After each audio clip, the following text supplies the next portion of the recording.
Meditation introspection ரொம்ப முக்கியம்னு சொல்கிறோம். ஒன்று இல்லாமல் ஒன்று வேலை செய்யக்கூடாதுன்னு சொல்கிறோம். மெடிடேஷனோட காம்னஸ் எடுத்துகிட்டு வந்து இன்ட்ராஸ்பெக்ஷன் உயிர் உள்ள நகர்த்து, உயிரின் படக்கை நிலையே மனம்னு சொல்லியிருப்பார் மகரிஷி. புலன்கள் மூலமா உயிர் வெளியே வரணும். அதே மாதிரி உயிர் தன்னோட இடத்துலேருந்து உள்ளே போகணும், உயிரின் மூலத்தை நோக்கி போகணும். இந்த உடம்புல இருக்க உயிர் அதன் மூலத்தை போய் தெரிஞ்சுக்கணும். இதனோட ஃப்ரீக்வன்சி எப்படி இருக்கும்னு நமக்கு தெரியுது, இதனோட ஃப்ரீக்வன்சி எப்படி இருக்கும்னு தெரியுது. புலன் மூலமா விரிகிறப்ப பீட்டாவில் இருக்கும், இந்த மாதிரி போகிறப்ப டெல்டா ரேஞ்சில் இருக்கும். ஆனால் இது வந்து 7 சக்ராஸ்னா இந்த 7 சக்ராஸ்குள்ளேயும் மேலேயும் கீழேயும் ஃப்ரீயாக போயிட்டு மூவ் பண்ணுற அளவுக்கு ரெடியாக இருந்ததுன்னா தான் உயிர் வெளியவும் போக தெரியணும், தேவைப்படுறப்போ உள்ளவும் போக தெரியணும். அதாவது நம்ம நியூரான்ஸ் பிரெயினோட அமைத்தலாக்கும் போக தெரியணும், ஃப்ரீ ஃப்ரண்டல் லோப்புக்கும் வர தெரியணும், யோசிக்கவும் தெரியணும், சர்வைவலில் தப்பிக்கவும் தெரியணும். இந்த மாதிரி இருக்கப்போ நம்ம அதுக்கேற்ற மாதிரி உடலை பயிற்சி பண்ணும்போது தான் அந்த மாதிரி வரும்.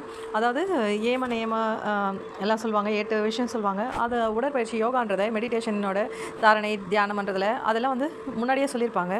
அதெல்லாம் விஷயமும் நம்மளோட உயிர் மேலவும் கீழவும் 2 விதத்துலேயும் மூவ் ஆக தெரியணும். வெளியில் புலன்கள் மூலியமாகவும் இயங்க தெரியணும், உள்ள டீப்பாக அதன் உயிர் அதன் மூலத்துக்கு போய் வரதுக்கும் தெரியணும். மூலத்துக்கு போய் எடுத்துகிட்டு வந்த அறிவை புலன்கள் மூலமாக தான் நம்ம மோட்டார் நர்வ்ஸ் மூலமாக தான் யூஸ் பண்ண போகிறோன்றப்போ நமக்கு அந்த மோட்டார் நர்வ்ஸ் மூலிமா இயங்கிறதுக்கும் தெரியணும், சென்சரி நர்வ்ஸ் மூலமாக கொண்டு வந்த விஷயத்தை உள்ளே கொண்டு போகவும் தெரியணுன்றப்போ உயிரின் மூலத்துக்கு கொண்டு போகணும்னு தெரியணும். அதே மாதிரி நம்ம புலன்களை எப்போ பயன்படுத்துகிறோம் போது காலை நேரத்தில் எழுந்துக்கிறப்போ புலன் மூலமாக வேலை செய்கிற இடத்துக்கு வரப்போ புலன்களை பயன்படுத்துறதுக்கான எக்ஸசைஸ் அந்த மாதிரி செய்கிறோம்.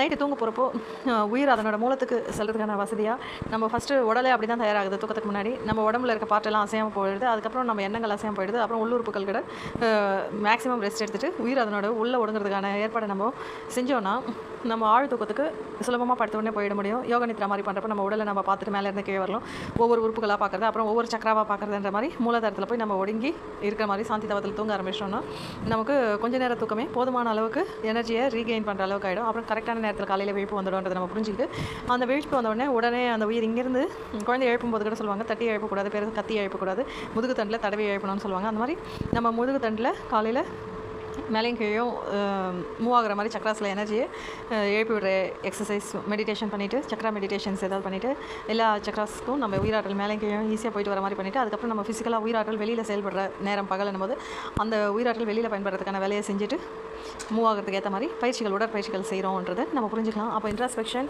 மெடிடேஷன், உடற்பயிற்சி இதெல்லாம் வந்து ஒன்று கூட ஒன்று ரொம்ப கலந்த விஷயம். அப்போ தான் நம்ம எமோஷனலாகவும் காக்னேட்டிவாகவும் பேலன்ஸாக இருக்க முடியுன்றதை நம்ம புரிஞ்சுக்கலாம். அது ரெண்டுலேயும் பேலன்ஸாக இருக்கிறதுல தான் நம்ம வந்து செல்ஃப் வேலிடேஷன் இன்க்ரீஸ் ஆகும். வெளியிலேருந்து எக்ஸ்டர்னல் வேலிடேஷன் எதிர்பார்க்க மாட்டோம். செல்ஃப் கேர் எடுத்துக்கிறதுல நம்ம முக்கியமான விஷயத்தில் நம்ம எந்த நேரத்துக்கு தூங்குறோம், எந்த நேரத்துக்கு எழுந்துக்கிறோன்றது ரொம்ப முக்கியமான விஷயம். அது ரெண்டும் கரெக்டாக இருக்கும்போது தான் மற்ற எல்லா விஷயமும் அந்த டைமில் அலைன் ஆகும்.